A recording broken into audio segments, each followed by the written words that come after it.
یہ کام ہو نہیں سکتا حسن کے ہوتے ہوئے، یہ کام ہو نہیں سکتا حسن کے ہوتے ہوئے، اور جہاد کرب و بلا کا یہ پیش خیمہ ہے، جہاد کرب و بلا کا یہ پیش خیمہ ہے۔ بدل رہا ہے زمانہ حسن کے ہوتے ہوئے، بدل رہا ہے زمانہ حسن کے ہوتے ہوئے، وہی حسین کے قاتل بنیں گے مقتل میں۔ تمام حضرات کی خاص توجہ، وہی حسین کے قاتل بنیں گے مقتل میں، وہی حسین کے قاتل بنیں گے مقتل میں، جو چن رہے ہیں خلیفہ حسن کے ہوتے ہوئے، جو چن رہے ہیں خلیفہ، وہی حسین کے قاتل بنیں گے مقتل میں، وہی حسین کے قاتل بنیں گے مقتل میں، جو چن رہے ہیں خلیفہ حسن کے ہوتے ہوئے، اور علی کے بعد خلافت کے تخت پہ بیٹھے، علی کے بعد خلافت کے تخت پہ بیٹھے، کسی کا حق نہیں بنتا حسن کے ہوتے ہوئے، کسی کا حق نہیں بنتا حسن کے ہوتے ہوئے، اور علی کے قتل پہ مسرور میر شام نہ ہو، علی کے قتل پہ مسرور میر شام نہ ہو، چراغ حق نہ بجھے گا حسن کے ہوتے ہوئے، چراغ حق نہ بجھے گا حسن کے ہوتے ہوئے، یہ کہہ کے تیر جنازے میں لے لیے اپنے، یہ کہہ کے تیر جنازے میں لے لیے اپنے، نہ ہوگا دین پہ حملہ حسن کے ہوتے ہوئے، نہ ہوگا دین پہ حملہ حسن کے ہوتے ہوئے۔ اور ایک سجدے کا وقت آیا تو ٹھہرے نہ زین پر، سجدے کا وقت آیا تو ٹھہرے نہ زین پر، احسان اور بڑھ گیا سرور کا دین پر، سجدے کا وقت آیا تو ٹھہرے نہ زین پر، احسان اور بڑھ گیا سرور کا دین پر، دہشت سے مر ہی جائے گی یہ فوج اشقیاء۔ سب نے خیال پڑھا ہے پورا ماہ محرم کے اندر، ایک خیال آپ بھی دیکھیں، دہشت سے مر ہی جائے گی یہ فوج اشقیاء، عباس ہاتھ رکھ دیں اگر آستین پر، عباس اگر ہاتھ رکھ دیں، دہشت سے مر ہی جائے گی یہ فوج اشقیاء، عباس اگر ہاتھ رکھ دیں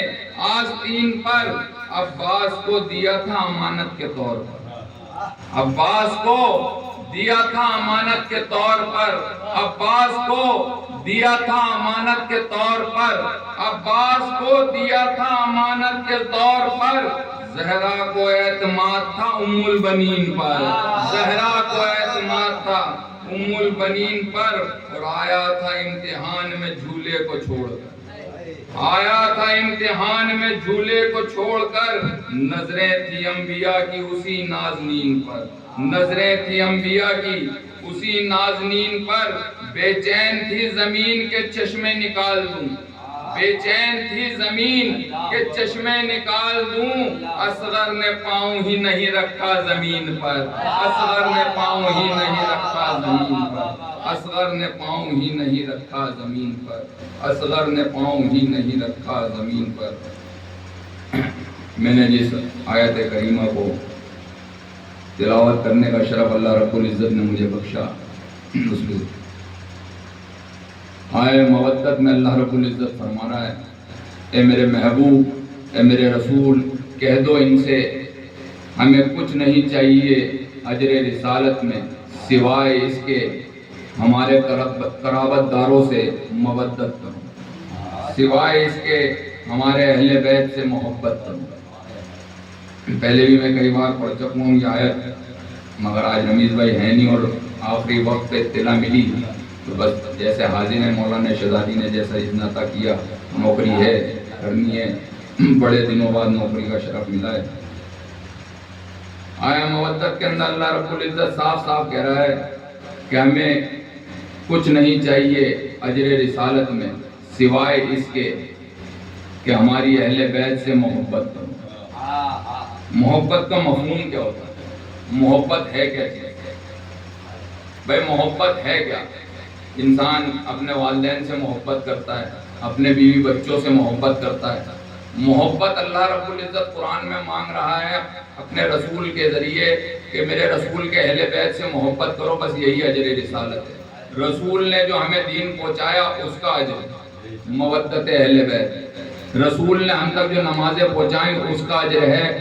مودت اہل بیت، رسول نے جو ہم تک روزے پہنچائے اس کا اجر ہے مودت اہل بیت، رسول نے ہمیں جو حج کا پیغام دیا وہ ہے مودت، اس کا اجر ہے مودت اہل بیت۔ تمام دین کے جتنے بھی ارکان ہیں ان سب کا اجر ہے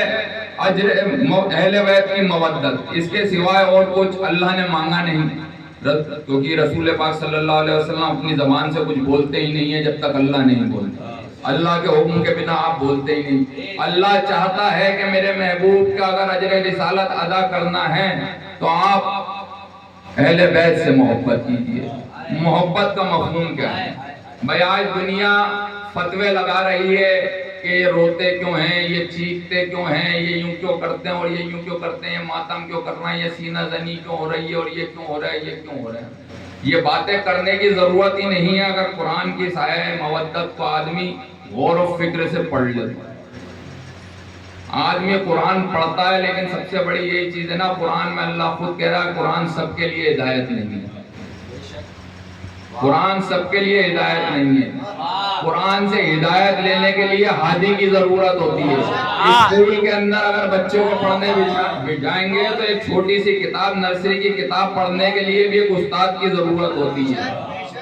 قرآن سمجھ میں آئے گا کہاں سے جب تک تم 14 کی چوکھٹ پہ سر نہیں جھکاؤ۔ ہادی یہی ہے ہندوستان کے اندر، انہی 14 کا وارث بیٹھا ہے، ہادی وہ بھی ہے قرآن کا، جا کے اس سے ہی پوچھ لو۔ بھائی قرآن کے اندر اللہ جو اجر رسالت مانگ رہا ہے اس کا ایک ہی مفہوم ہے، اور ہر گھر کے اندر کوئی نہ کوئی انسان اپنے گھر کے کسی نہ کسی سے محبت ضرور کرتا ہے۔ محبت کا پیمانہ بس یہی ہے، محبت کا مفہوم صرف یہی ہے۔ بھائی آپ بھی محبت اپنے بچوں سے کرتے ہو، اگر آپ کے بچے خوش ہوں گے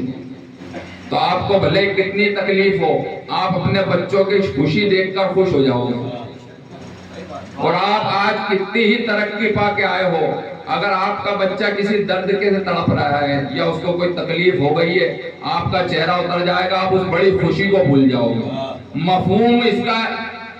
محبت کا مفہوم ہی یہی ہے، جس سے محبت ہو اس کی خوشی میں خوش ہو لو، اس کے غم میں غمگین ہو لو، بس یہی محبت ہے۔ اس کے علاوہ اللہ کچھ مانگ ہی نہیں رہا۔ اب ہم لوگ غلط ہیں نہیں، کیونکہ ہم تو قرآن ہادی سے لیا ہے،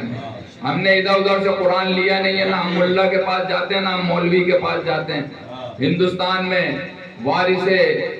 نہج بلاغہ بیٹھا ہے اور اسی کے دربار سے اور اسی سے یہ مودت سیکھی ہے، اسی نے بتایا ہے کہ دین کیا ہے اور دین کی پناہ کیا ہے اور دین کی بنیاد کیا ہے۔ بس اسی سے جو دین لیا ہے اسی دین کے آئے مودت کا یہی مفہوم ہے، ان کی خوشی میں خوش ہو لو اور ان کے غم میں غمگین ہو لو۔ جناب زہرا سلام اللہ علیہ کے لیے سرور کائنات صلی اللہ علیہ وسلم نے فرمایا کہ فاطمہ میرے جگر کا ٹکڑا ہے۔ بعد از رسول اللہ صلی اللہ علیہ وسلم آج جناب سیدہ کو ایک پرسہ نہیں دینا، ہم 2 مہینے سے لگاتار ان کو ان کے ایک لال کا پرسہ دے رہے ہیں، آج جناب سیدہ کو 2 لالوں کا پرسہ دینا ہے۔ بعد از رسول اللہ بس سرور کائنات نے ادھر اپنی آنکھیں بند کی اور زہرا پہ ظلم کے پہاڑ ٹوٹے۔